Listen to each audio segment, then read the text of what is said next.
Katie. Thank you. I will call to order the March 8th, 2022 meeting of the Nantucket Memorial Airport Commission. And we'll start off with reviewing the virtual meeting statement. The script for remotely conducted open meetings, public participation guidelines. Members of the public wishing to participate in the meeting must use their full name for Zoom access. If full names are not used, people will not be allowed to participate in discussion. The town reserved the right to remove any member of the public from the meeting who's not used a full name or acts inappropriately. As a preliminary matter, this is Arthur Gasparo, Nantucket Airport Commission Chairman. Permit me to confirm that all members and persons anticipated on the agenda are present and can hear me. Members, when I call your name, please respond in the affirmative. Ms. Topham?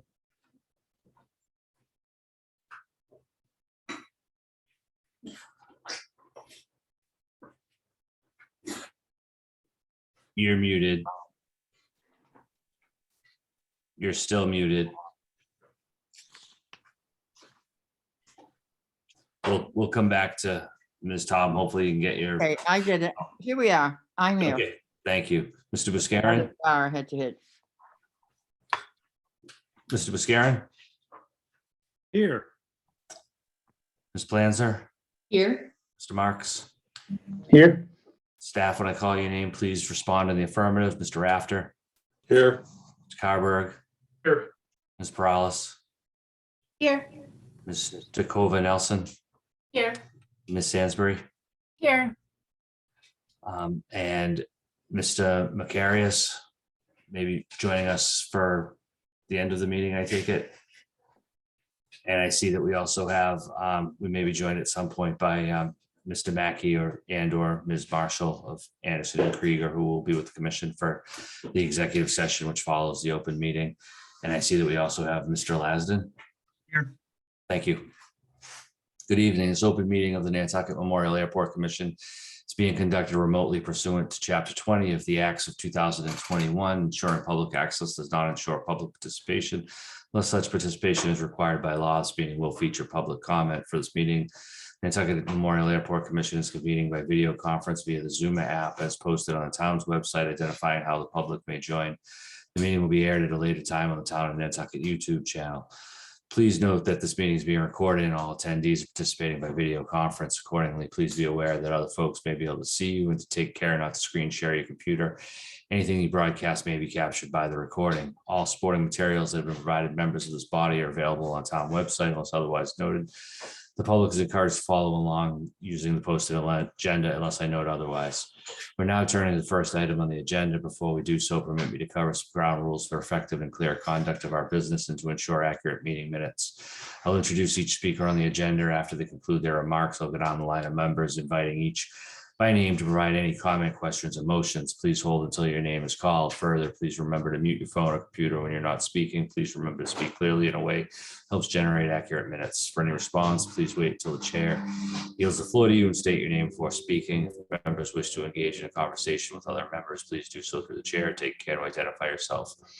After members have spoken, the chair will afford public comment to those members of the public that have joined via Zoom. Members of the public who wish to speak must state their names, be acknowledged by, and speak through the chair. Finally, each vote taken in this meeting will be conducted by roll call vote.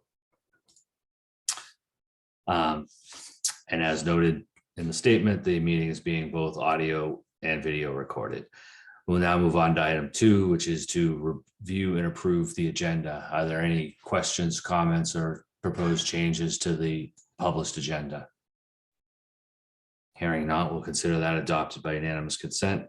Moving on to item 2B, we have the draft minutes from the February 8th, 2022 meeting. Are there any questions, comments, or concerns? Is there a motion to adopt the draft minutes, the minutes as drafted?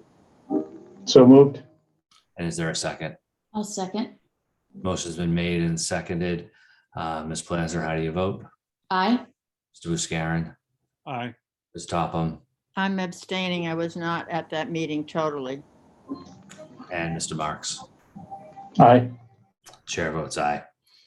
Item 2C, we have ratify the warrant of February 16th, 2022. Are there any questions or a motion to ratify that warrant? Move to ratify. Second. Is there a second? Second. Motion been made and seconded. Ms. Planzer, how do you vote? Aye. Ms. Topham, Aye. Mr. Buscarin, Aye. Mr. Marks. Aye. Chair votes aye. We'll now open up the hearing for any public comment for items which are not otherwise on the agenda. Please raise your virtual hand or speak up. Not seeing any, we'll move on to item 4, which is pending leases and contracts as set forth on Exhibit 1, which is a court hearing incorporated by reference, and I'll turn it over to Mr. Rafter. Thank you. You'll see we have a number of airline leases that are pending, and I just wanted the commission to understand that we sent them out a little bit late because we had to add some language in there to recapture some costs. So we're hoping to have quite a few of them in by next month, but if not, it might be another month. So the ones we do have before us tonight, though, the first is a contract with Hortonville Consulting, and that's for $42,540. It's a three-year contract to perform aircraft rescue and firefighter training. Next is a contract with Zenergy Building Technologies for $637,510, and that's for the terminal HVAC project. It's a number of controls and system elements that we had a tough time getting bids on. We also have a contract with McFarland Johnson for $701,700. This is for the design, bidding, and construction phase services for the relocation of Taxiway Golf. That's our next big AIP project that we're going to be undertaking in the fall. Next is a contract amendment with Track Builders for the fuel farm for $70,879.15. That included some additional structural bracing, some calibration of weights and measures, and pump house door framing and hardware. And the last is a contract amendment with Jacobs Engineering. This is for $39,610.86, but has been previously approved, just that MassDOT wanted some additional language and backup in there. So there's no change to the dollar amount. It's just some additional information that MassDOT requested in that agreement. And that's what we have tonight. Thank you, Mr. Rafter. Does anybody have any questions or comments regarding the pending contracts? Is there a motion to approve the contracts described by Mr. Rafter and set forth in Exhibit 1? I'll make that motion. And is there a second? Second. Motion's been made and seconded. Any further discussion? Hearing none. Ms. Planzer, how do you vote? Aye. Ms. Topham, Aye. Mr. Buscarin, Aye. Mr. Marks. Aye. Chair votes aye. Thank you. Moving on to item 5A, pending matters, capital approval process, home rule petition, Mr. Rafter.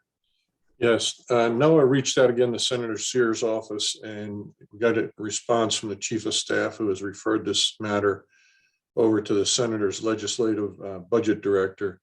What we're trying to do is make sure they understand the importance and how critical this is, because many of you have probably seen they came out with another round of funding from Washington. It's called the Bipartisan Infrastructure Law, I believe. Its nickname is Bill, so it's a bill. And it's broken down essentially into 3 different areas. One is called AIG, Airport Infrastructure Grants, and that is an allocated amount based on your number of emplanements. The next is another AIG, but this is more competitive, and it would be like a discretionary pot. And then there's the ATP, which is the Airport Terminal Program, and that is a discretionary program as well. So there are deadlines associated with it. Our consultants are working on that, and we're still trying to get more accurate information out of FAA as to the funding years, but we are staying on top of that, and we'll be putting in necessary grants. That's all I have for that. Next is the PFOS update, if you want to go on to that, or. Yes, please. All right, I'll turn this over to Noah. Noah, you want to go through it, and then we can talk about the policy update or change. Yes, okay, thank you. I do not have a table appended this month, as you're accustomed to, but there are no major updates since those that were presented in the February data presentation. Regarding any open task orders and the phase 2 investigation status, there are no further data updates since the February presentation. I believe a quarterly POET system sampling took place in late February, so we will have that data in the next few weeks. We are anticipating a task order through McFarland Johnson for the April meeting to support the spring 2022 sampling. And Weston, I believe, went over what that sampling would probably entail, and it would be more investigative work in the northwest corner of the property, as well as adjacent to runway 1533 and the approach to 33.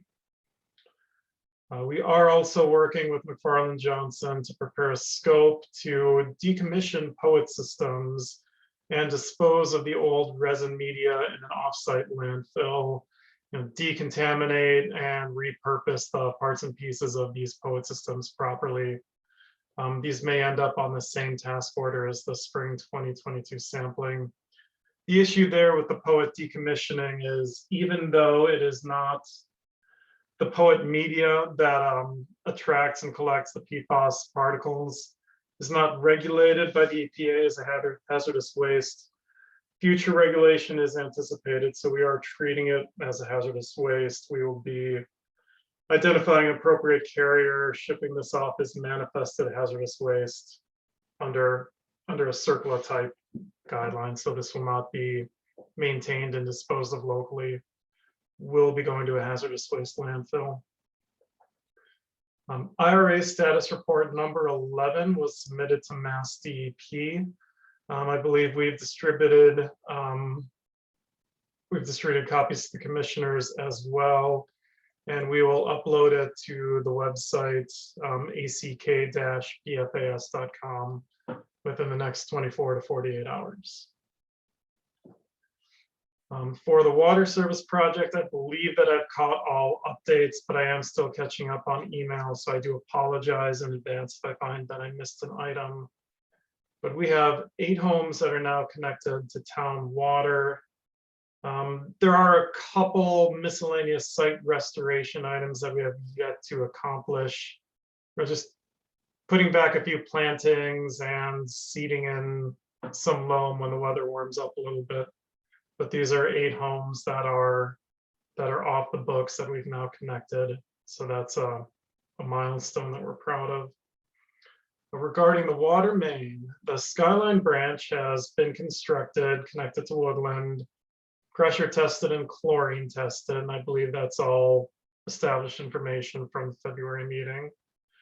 We are preparing for the connection of 3 homes on the Skyline Monahanset area, but we do not have a date certain yet. It will be done, this work will be done in conjunction with the Medicasham Valley Road work. There will be 18 properties in total between Medicasham Valley Road and the Skyline Monahanset area. The Medicasham Valley Road water main, the work is completed. The main has been pressure tested and it passed the pressure test. As far as I know, the chlorination test is in progress or has just recently been completed, but I don't have a status update on if it has passed that test. And then we are planning the connections for 13 MVR, 13 residences on Medicasham Valley Road. Again, total of 16 properties. We're currently having the internal discussions on how we will approach these projects, whether it would be via change order to RBO's contract or amendments to existing task orders for this next round of connections. As you'll recall, the procurement it's an interesting one from a regulatory standpoint under Mass General Law to make sure that what we're doing is both meeting our DEP requirements as well as the requirements of the state contracting laws. But having gone through this before and having had support of town finance, we're confident that we'll find the right way to do this and with the right approach that expedites completion. So hopefully we'll have further updates for you in April. We did have Mina lined up for, I'm going to go into the bottled water cessation discussion next, Mr. Chair. We did have Mr. Macarius lined up. He indicated that he was going overtime in a previously booked executive session. So if it is all right with you, I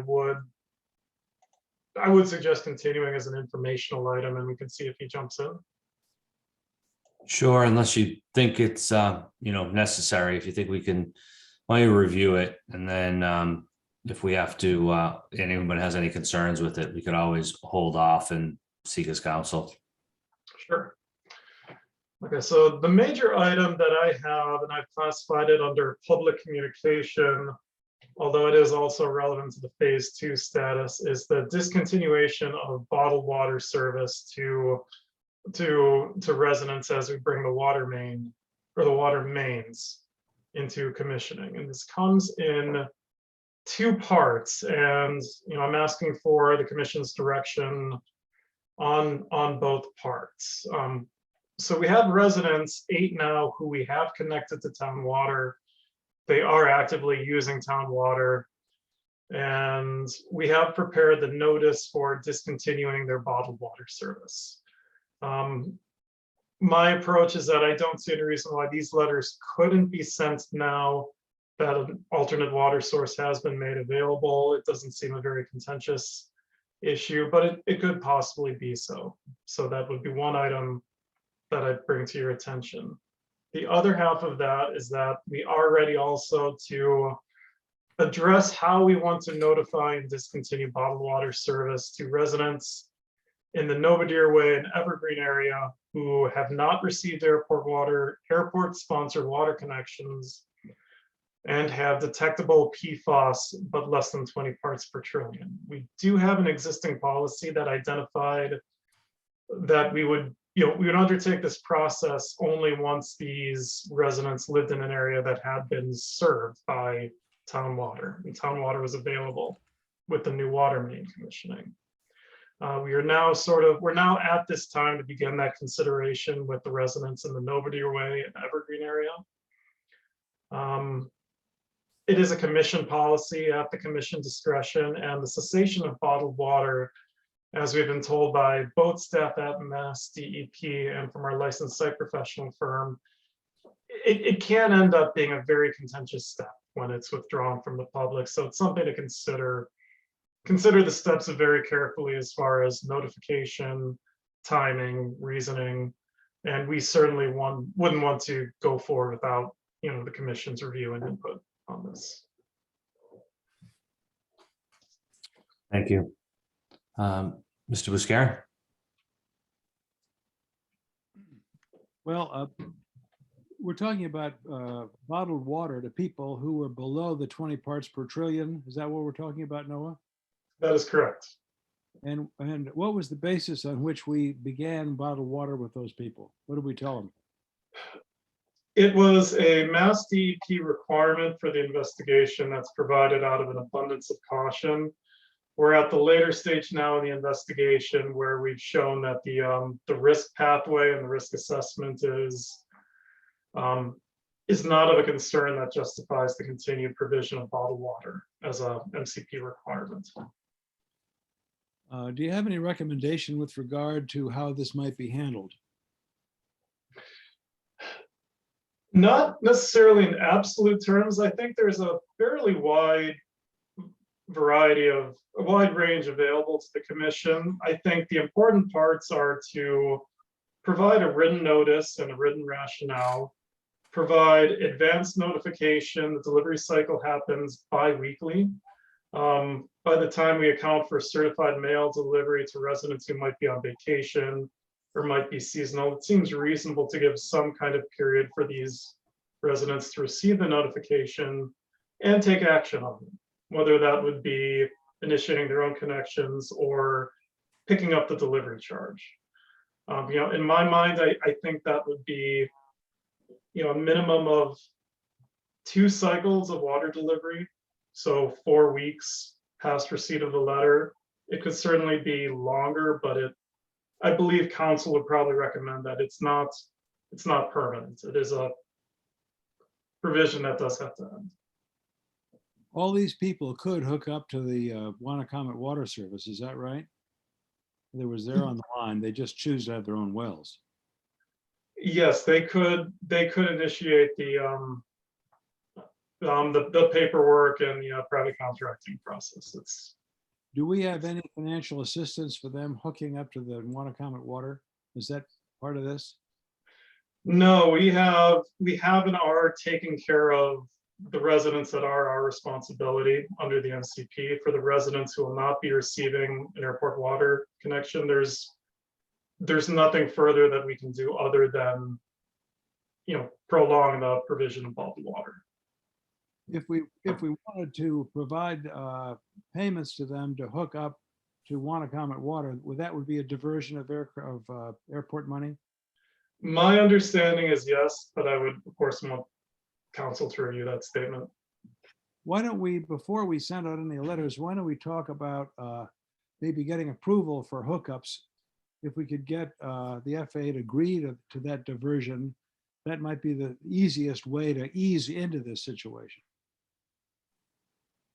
I don't know how long that might take. I'm afraid, the paper's going to jump all over this. We've already had a couple of people that were complaining that they're beyond the ambit of our investigation, who did their own testing, and they're either above or they're not getting bottled water either. So I'm afraid of lighting a fuse off here publicly. I don't know if we can get FAA approval. So this is not a diversion of airport funds to non-aviation uses.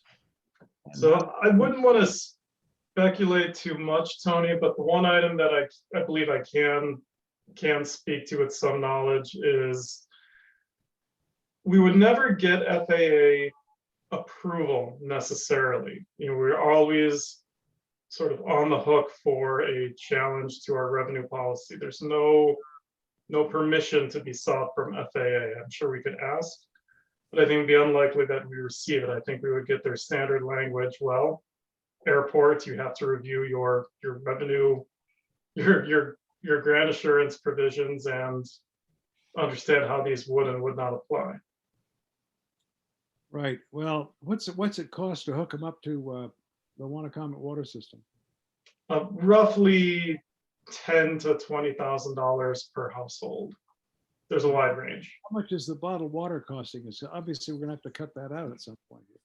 It's on the order of $200 to $300 per biweekly cycle per residence. Pretty low cost. Now, at what point are we required to stop giving them bottled water? The MCP does not require that we cease bottled water service. It becomes an issue of when is it no longer an appropriate provision or bridge from the airport, similar to, I believe, how the commission had debated the ongoing provision of the water bill credit. Right. So at some point, we're going to have to cross the Rubicon on the water delivery. Well, how many people are we talking about? I'm sorry that I don't have those numbers in front of me. I would have to look them up. Under 10 people, though, isn't it? It's under 50. It's more than 10. Okay. Well, my inclination would be to send, I'd like to see what the letter says before it goes out, but I think we probably ought to send that letter out in the next month or two. So if I could jump in here, I think that we could probably break this down a little bit further, where we had the first part of the presentation by Noah, which has to do with the folks that have been connected. So maybe we should try to take this in a couple of pieces. And the folks that have been connected by the airport and are still receiving bottled water, how does the commission, when does the commission feel that it would be appropriate to put them on notice that providing the water to them, given that they've been connected, will cease? Well, I think once they're connected up to Wanacomment Water, we take their bottled water away. I mean, I don't think there's any problem with that. I would send that letter out now. So I think that is, if that's the consensus, I think you still want to do it, as Noah said, with at least some notice, right? So send them a letter, certified letter that they are only going to have, say, 1 or 2 more cycles at that point, and as of the date of the notice, a date certain, that the service will cease being paid for by the airport. I would recommend that once they're hooked up with bottled water, hooked up with town water, there's no reason to give them bottled water for another cycle at all. I don't think that would cause much of a problem. Again, that's sort of the point of discussion here, is that, given that it takes a little bit of time, what's a reasonable to just not completely have them have not been notified that this service that they've been receiving is going to end. I mean, is it unreasonable that they get that water for a couple more weeks to give them time to make adjustments? Maybe some folks, even though they have town water, might want to keep getting the bottled water on their own, at their own expense. And this would at least give them the chance, I think, to make that transition. Couldn't they do that anytime? I think they could. I think it's just a matter of, I mean, they know You know. they have town water. It's not a surprise. right. So if they want to switch over, they could just make a phone call, right? So is the thought, I see that Mr. Macarius, I thought I saw that he had joined, but it looked like he might. I don't see him in the participant list. Oh, here we go. There he is. If we could just put a pause and welcome council to our discussion. We just got started on the bottled water cessation policy, and we're breaking it down. And I think the next piece, we would certainly welcome your counsel. I mean, all of them, of course, but at this point, for the folks that have been connected, we're going to send them a notice that says what? That's I think the question. That says, as of right now, there's no more bottled water as of some date certain in the future. What's the and again, these are the folks that the airport paid for the connection, to occur. And do these people have equipment? In other words, is it a the bottles and the thing that dispenses it? I mean, is that what it is? That a company Or- owns that? So my understanding, Andrea, is it's both, that the residents have had an option if they wanted the cooled 5-gallon bottle and dispenser, or packaged 1 liter, 1 quart bottles. Okay. So they sometimes a mix. I believe that there's some variability.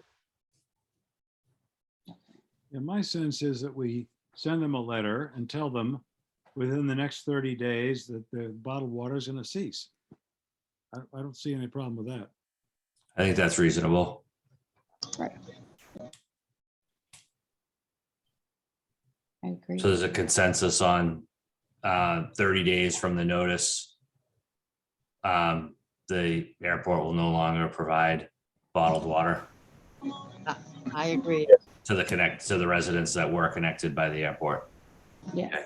And then we have the next group of folks, which the water line has been installed and commissioned and available for connection. And my understanding is that there is a distinction between the Skyline line and the MVR line at this point in time, but it's about to change. So right now, the Skyline main is available. It's been chlorinated. It's ready. You could go in and apply for a connection and get your contractor lined up and get the work done there. The MVR line isn't quite to that point, as I understand the presentation. It's been pressure tested, but until that chlorination and final testing, then you wouldn't actually be issued a connection from Wannacomet.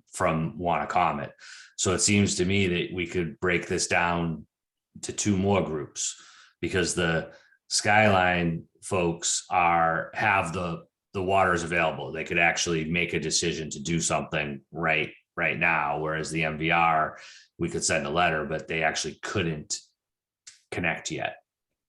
So what would be a reasonable timeline to give? And I guess that's the question, Mr. Carberg, is on that main, how many residents were between no detect and 20 on that main? I don't remember if there were any. There were a few. And I'm sorry, I don't have the numbers in front of me. It is under 10, and it is probably at or just under 5.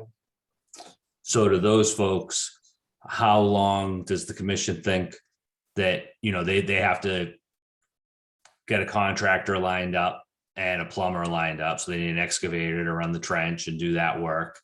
And then they also have to have the plumber that's going to make the changes to their internal, house infrastructure to change things over and get someone to be able to do it. So even if they got this notice, there's going to be, I think you want to have some reasonable amount of time to get that done. And I think that's part of the discussion. I mean, I would throw out for consideration 90 days from notice. Mr. Marks?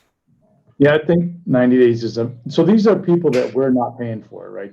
That we put the main in, but it's up to them to connect. That's 'Cause They right. can fall into the high enough category, but they have the option to get on. That's I right. think 90 days is reasonable to get somebody lined up to do it, and then notify them that they're going to come off. If they choose not to connect, then they are taking that on themselves.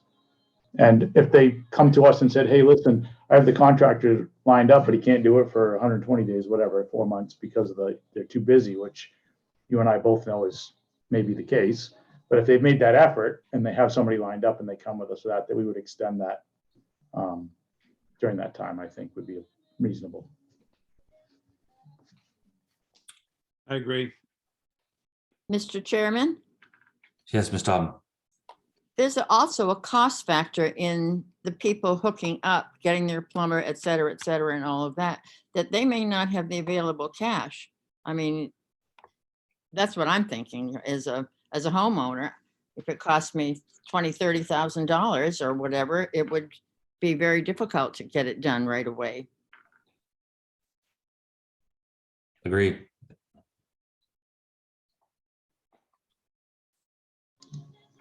So would you be proposing a longer time frame, or? I honestly don't know what I'd be proposing, but I just think that we need to feel the people out and see how they are. I mean, I think on Nobody Farm, there's a lot of workers maybe, not making a lot of money, and particularly at this time in the pandemic, et cetera. If I may, Mr. Chair, Yes, Mr. Rafter. kind of a question for Noah, but my understanding is that they tested below the 20, which was still safe drinking water. Is that the way DEP would consider it? Okay. I'm only throwing that out there because, again, Jeanette, I'm trying to put myself in the same position. Right, I have to weigh the difference in what I can do and what my options are, and I totally understand what you're saying.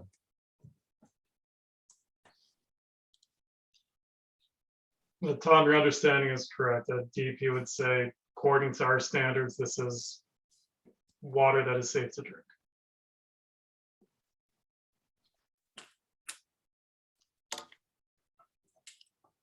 Is there any further discussion or difference of opinion on how, because we're going to send them this, the staff's going to send a certified letter to these particular owners to notify them. And I don't know if we also need to revise the policy. The way the policy currently is written is that they'll continue to receive bottled water until the new water main is commissioned.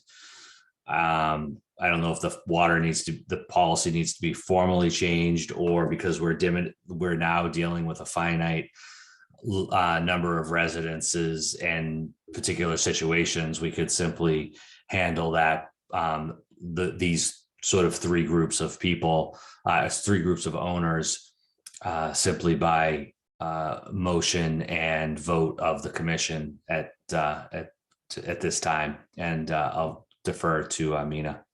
Mr. Chair, if I may, we might be able to consolidate these into two groups. If we modify the policy language, it says something to the effect of X days, whether it's 90 days or whatever, after commissioning or receipt of this letter, whichever is later. Because what is considered commissioning? Like, Means some the have been commissioned, correct? I mean, they're completed, they're ready for hookup. Is that right? there's a two-step process, as I understand it. Essentially, it's a pressure testing followed by a chlorination, and it's a bit of I think it's a flushing. Essentially, it's a sign off from the water company that they're comfortable to issue a connection permit, that the water that would be delivered and provided by them meets all required standards. At that point in time, the line would be considered commissioned. And like I say, that I verified that is the case with one of the mains, but not the other. Okay. Mina, did you have something with your hand up? Or no? Sorry. No, sorry. So Mr. Raft, staff suggestion would be to modify the policy to read that we would add a sentence to the policy after the word could receive bottled till the new water main, until up to 90 days after the new water main is conditioned, or date of the notice provided by the airport, whichever is later. That's fine. Mhm. I will ask council any concerns, or you think that's a reasonable approach? No, I think it's reasonable. You're giving folks enough time to get out of the current service and notice of it. And you, as Noah pointed out, this has already been something that I think DEP is aware of, and they'd be getting safe drinking water otherwise. So I think you're okay. Thank you. Is there such a motion to modify the policy? So moved. And is there a second? I'll Second. Motion been made and seconded. Any further discussion? Hearing none. Mr. Top. I'm still concerned that we're going to let people that can't maybe afford it and put them in either having to get a loan and overextending themselves. That's my concern. So I'm probably going to vote no on this anyhow. So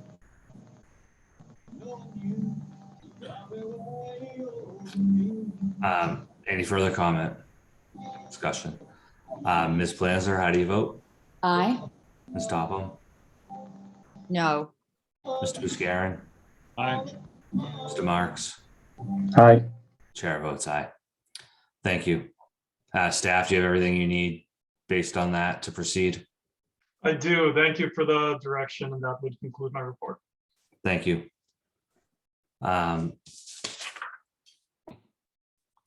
Mr. Vicarius, were you here just for that? I don't want to keep you, or was there something else? I believe that's all you need me for, but. Okay. Tom Well, and Noah, anything else? if you, I think unless you want to hang around, we're probably good. It's always lovely to see you, but I'll take the rest of the evening. Okay. Before my next hearing at 7, actually, so I'll be all set, but thank you. All right, thank you.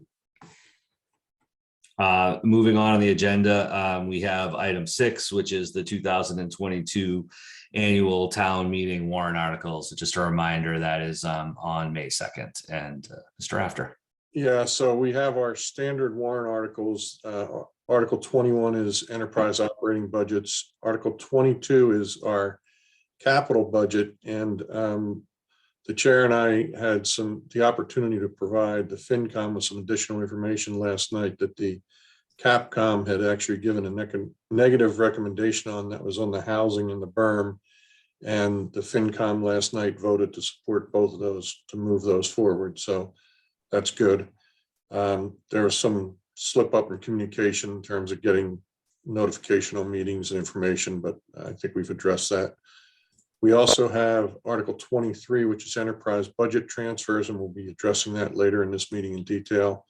Article 33 is the Employee Stabilization Fund, and there's a recommendation for no action this year due to a transfer that we'll be making directly from retained earnings into the operating account. Because of the timing of Mr. Sylvia's retirement this year, we're able to just make it a lot cleaner and transfer it directly from retained earnings. So there are the 4 items that we have on town meeting. Thank you. Does anybody have any questions or wish to further discuss the town meeting articles? Okay, maybe we'll also just in case at the next meeting, if anything comes up between now and then, we can always discuss it at the April meeting too. Moving on, the next item on the agenda, item 7, is to discuss in-person, hybrid, and remote meeting alternatives. I'll just jump in here if you want, and the discussions that we've had with staff. And my understanding is that the governor has extended the allowable time to meet remotely until July 15th. So as of right now, that's our deadline that we could continue to meet like this in Zoom. I don't know how others feel. I look forward to getting back to in person. The challenge that we're faced with going to in-person meetings is the available space that the town has. We've been told that if we want to meet in the community room where we used to meet, that we would have to change the time of our meeting. And the other option is the trailer next to the old fire station, but that's not yet available. We have been told that when it's available and if we meet there, we would be able to maintain our current meeting schedule and time, and that trailer would also be available for hybrid meetings, so that we could be in person, but if a commissioner was somewhere else and or our consultants would be able to join us instead of having to come to the meeting in person, and which I think could be a nice option, and hopefully have some cost savings to go that route. Everyone's probably asking the question. We can't seem to quite get an answer as to when the trailer would be available. So the 3 options I think for the commission to consider would be continue with Zoom until such time we're notified that the trailer is available, and then move to there, or go back to in person and have to move the time of our meetings. And the other point of the trailer is that the meeting couldn't be live streamed, but would be recorded and then posted to YouTube, sort of the way this is done now. Whereas I think if we were in person in the community room, then it could be live streamed. My recollection is that I think one of the only times they told us that we might be able to do that if we wanted to stay after 5 o'clock was like on a Friday night. And otherwise, we would be probably having to look at some kind of daytime type of a meeting. And I know Ms. Pfos has been very involved with this. If I missed anything, please jump in. And otherwise, I'd open it up to the commission. Mr. Rafter. One other note, I did notice on the agenda for tomorrow night's select board meeting that there is a contract for carpeting that trailer. So they are making progress and trying to get it squared away. What's the pleasure of the commission for our meetings? I think we should stay Zooming until June. And then what time is available in the, either in the, I guess the trailer would be the same time, but what time is it available in the police department? If we have to change the time of our meeting. I believe the only 5 o'clock time frame would be a Friday. And then otherwise we sort of stopped there. I don't know if Ms. Perales did any further investigation, but I suspect it would be, we might get bounced to like a 2 PM on a particular day or something more along those lines. So most of the meetings start at 5 that are already scheduled for those spots. If we kept it on the same, on a Tuesday, we would have to be finished by 4:30. There might be some meetings that start a little bit later that we could finish a little bit later depending on the day. But on Tuesday, we would have to be done by 4:30, including executive session. Well, I would defer to the people that are working full time. I think that's two of the 5 of us, because I can be there anytime. I think Arthur and Mr. Marks might want to comment on what they want to do. I'm fine with any time. So 2 o'clock in the afternoon is better than 4 o'clock on Friday. So, and I was curious why, well, I know we used to meet out, well, the commission used to meet before I was over on it, out here in the maintenance building. Whatever happened with that? Or is that building just not allowed to be used anymore or something, some other reason? There's a couple reasons, if I may, Mr. Chair. One is it's been repurposed into some office space. The other is it's not equipped for the recording and live stream and the other type of things. We used to have Plum TV come out there. What do you want to do, Arthur? You're a working man. I mean, You know, I can also be flexible, you know, on the timing, though. It seems that the Zoom has been working, and if the trailer, you know, is going to come online and we could sort of maintain everything the way it's been going, that my inclination would be to, I do like the idea of the hybrid meetings, and I do like the idea of, you know, part of the daytime is that, yeah, we might all be able to do it, but we do have items that come up that are of public concern. And it's not just about us, it's also about that if members of the public, I mean, we haven't had anything in a little while, but that, you know, want to participate in commission discussions, I think that, you know, a time frame around 5 o'clock is more reasonable for public participation. Mr. Chair, one other comment too, just from a staff perspective, and we can adapt to anything, but consistency is a lot better because there are some consultants that really are good at getting things in right on time, and they all know the schedule now. We start moving around. Some are still trying to teach to get in on time. So why don't we go 5 o'clock Tuesday, Zoom, and then in June, we switch to the trailer. Or sooner if it becomes available. Right. That's fine. That would be my thought. I just wanted to see if that's how everybody else, we wanted to be sure that there was a consensus on that. I agree with that. Okay. I don't think we have to take any formal action on that. We just wanted to be sure that everybody, you know, had a say and discuss that. Moving on to finance. If nobody has anything further on the meeting time and space, okay. Finance item 8A, we have, turn it over to Mr. Rafter for the final financial statement and audit. You said that was still pending. That is still pending, yes, sir. And then the second quarter report. The second quarter report is in your packet, and you'll notice the revenues went up from 9.6 million to 16.4. Expenses are up from 4.6 to 6.1. Net earnings are 10 million as opposed to 5 million last year. We then have to back out some encumbrances and other things. But the surplus at the end of the period of December 31st was $9.6 million versus 3.7 last year. We've been informed that our retained earnings as of July 1 are 7.2 million. So when you add that to the 9.6, the fund balance at the end of December was 16.7 million. Now I will say use some caution because that does go down because we go into, we still have another 6 months where our expenses are, a little higher going through the winter. But all in all, it's very good news. A couple of notes: we only transferred 250,000 from the PFC. Normally that's 400,000.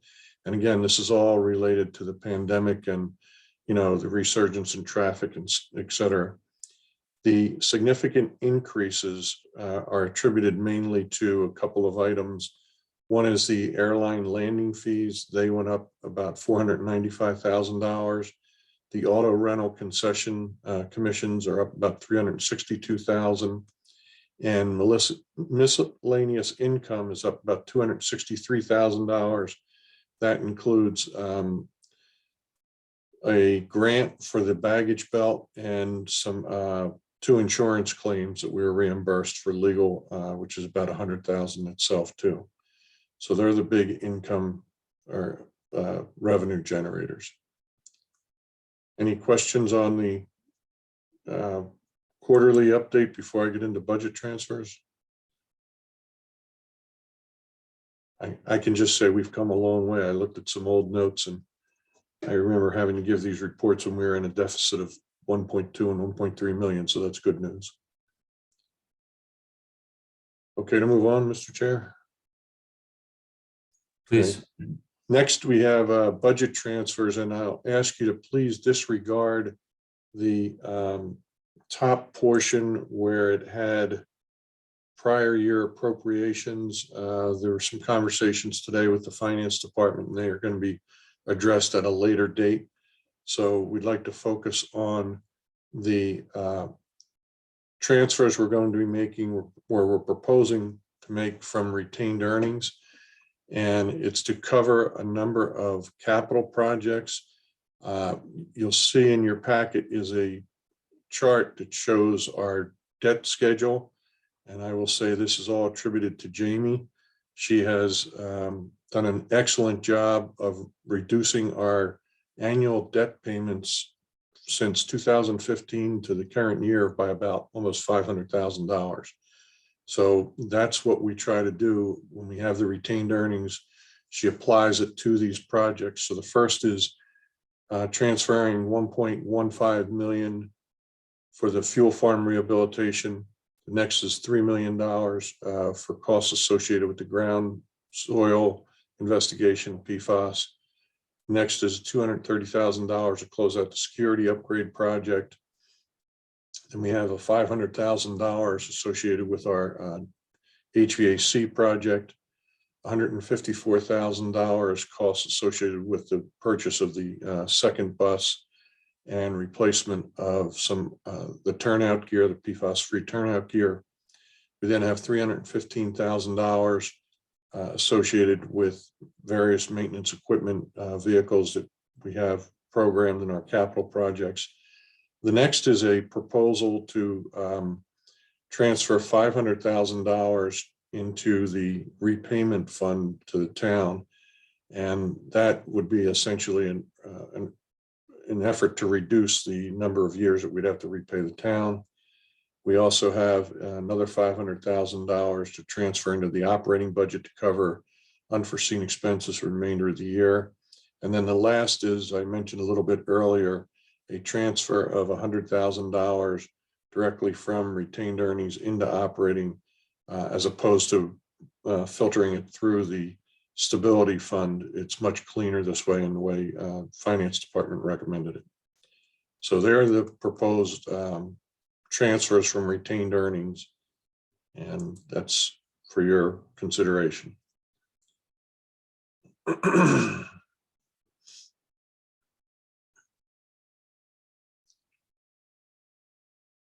think you're muted, Mr. Chair. I'll get the hang of it one of these days, right back when we're in the trailer. Does anybody have any questions, comments, or concerns with the proposed transfers? I would move we approve the transfers as stated by Mr. Rafter. I have one on paying the general fund.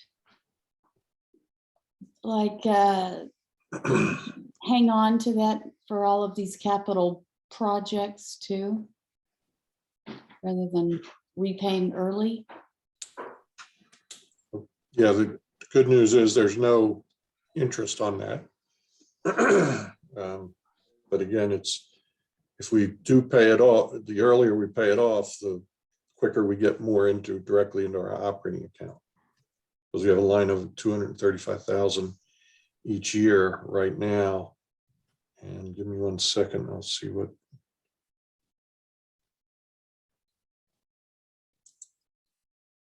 The payoff at this point in time is about $2.6 million that we still owe to the town. And with that schedule, that takes us through 2032. Actually 2033, I'm sorry. So what Jamie's trying to do is pay down whatever we can. We're not able to pay our bonds off early. So this was one that was identified that we could pay off early to, again, free up some cash directly into our operating.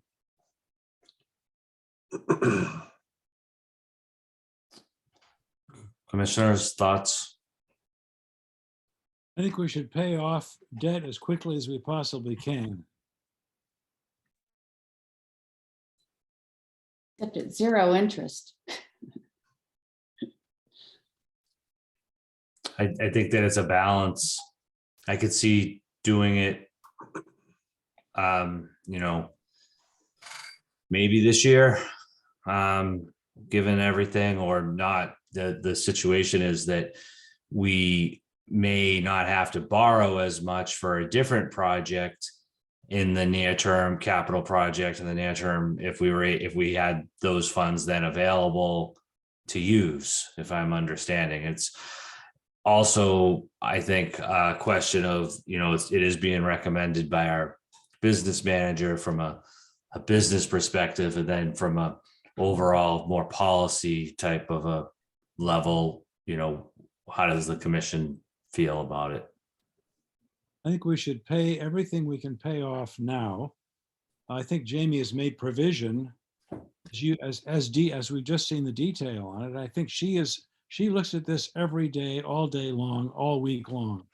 It's her considered judgment that this is the right thing to do. I've looked at those figures and I agree with her. So I think we should make those payments now, as recommended. And that was your motion. That's my motion. Is there a second? Second. Okay, so the motion's been made and seconded, and then any further discussion? And if you want, I guess just for clarification, that would be your motion on this one item, and then we would have another vote on all of the transfers. Or is your motion to approve all of the transfers as? I guess I'm just trying to want to be sure that we understand how we're doing this. Thank you for the clarification. My motion is to approve all the transfers as approving Jamie's considered opinion on all these matters. That's my motion. To approve them all. And Ms. Topham, your second stands? Okay, so the motion's been made and seconded, and now any further discussion? I expect that Jamie probably has talked to Brian Turbot also to make sure that this is what she should be doing. I have great confidence in Jamie. Yeah, I'll offer that I'm a little torn on this one, but given the really confidence and great job that I've seen over the years that Ms. Sansbury has done, that for this particular year, if this is her recommendation, I could support it. Yeah, I don't doubt that. I was just raising that. No, I think I agree. I had the it's money same. we could be using when, we can stay on our regular repayment. It's zero interest, and there's always room for, give and take with town. I guess that's sort of where I've been torn on it as well. I was thinking that, we just would pay the minimum.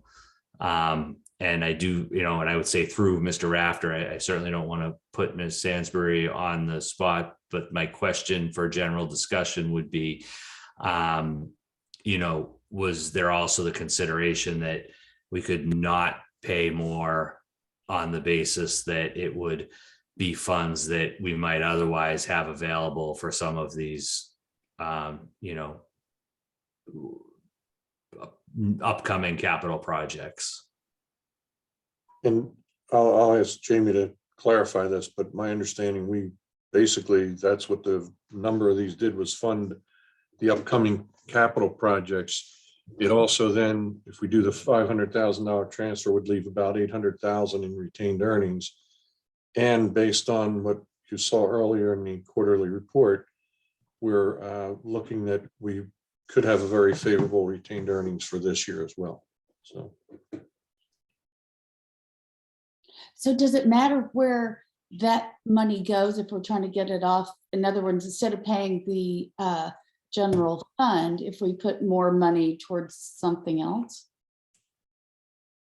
My view is Reduce the debt service. Jamie has spent a lot of time looking at this and thinks about it every day and all week long. I think her considered it, and plus she's set up sinking funds for retirement, for all kinds of other. I think it's her considered opinion that this is a good idea, and I support that. And to Commissioner Planzer, if I may, through the chair, to your point, it's I would love to pay down some of the bonds, but we are not able to pay any of those off early. So this was one thing that we identified, that if we did pay off, it wouldn't reduce our debt service. It's a direct influx to the operating budget. So the quicker we get that line item off of there, it's an expense that we're reducing by $235,000 each year.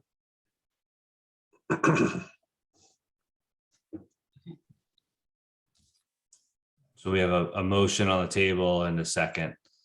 Any further discussion? Hearing none. Mr. Marks, Aye.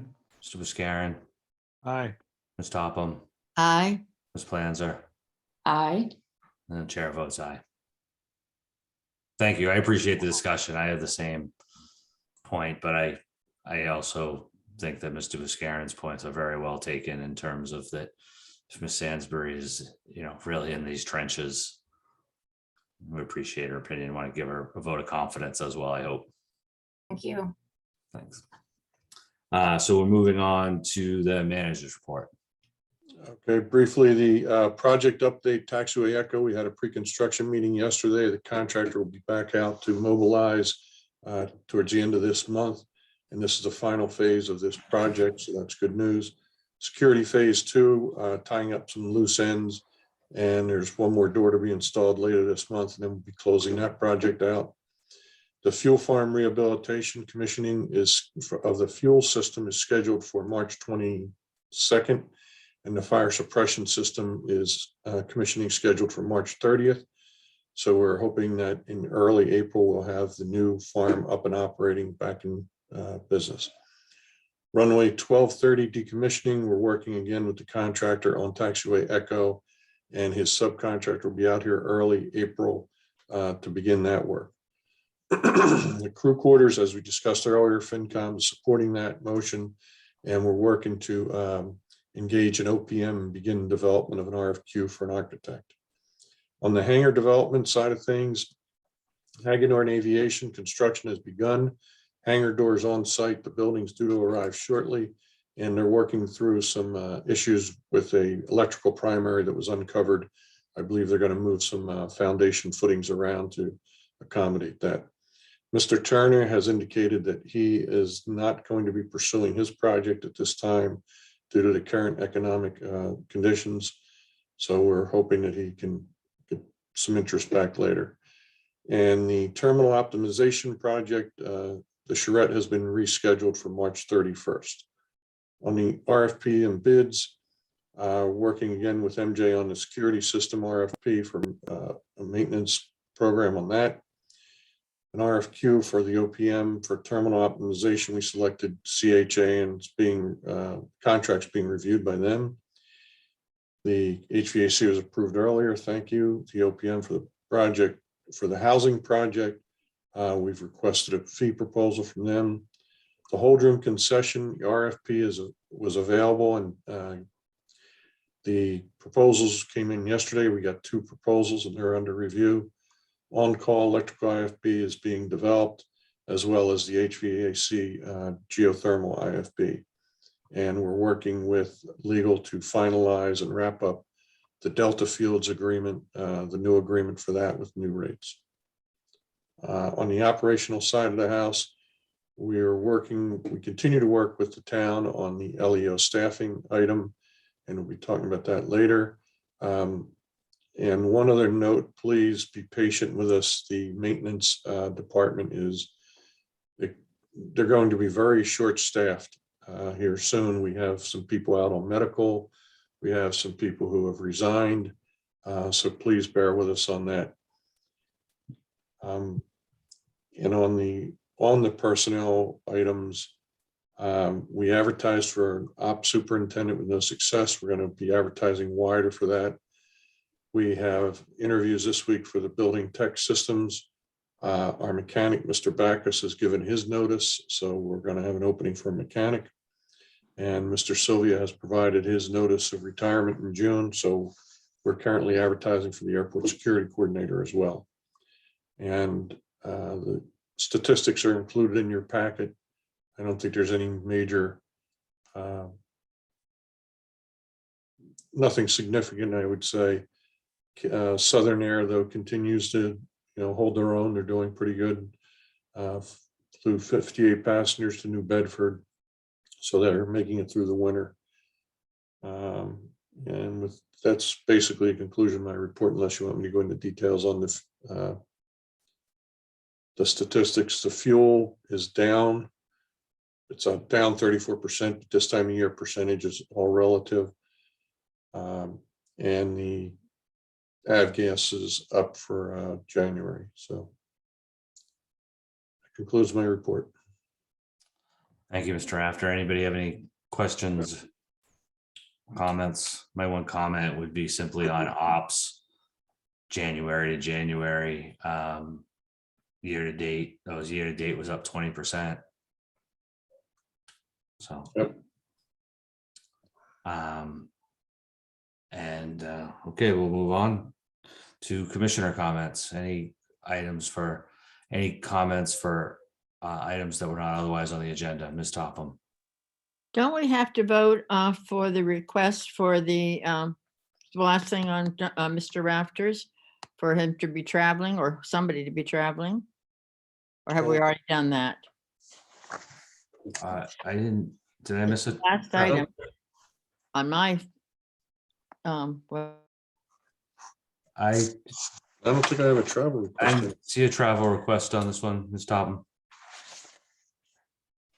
Mr. Chair, did we just lose Ms. Topham? We did.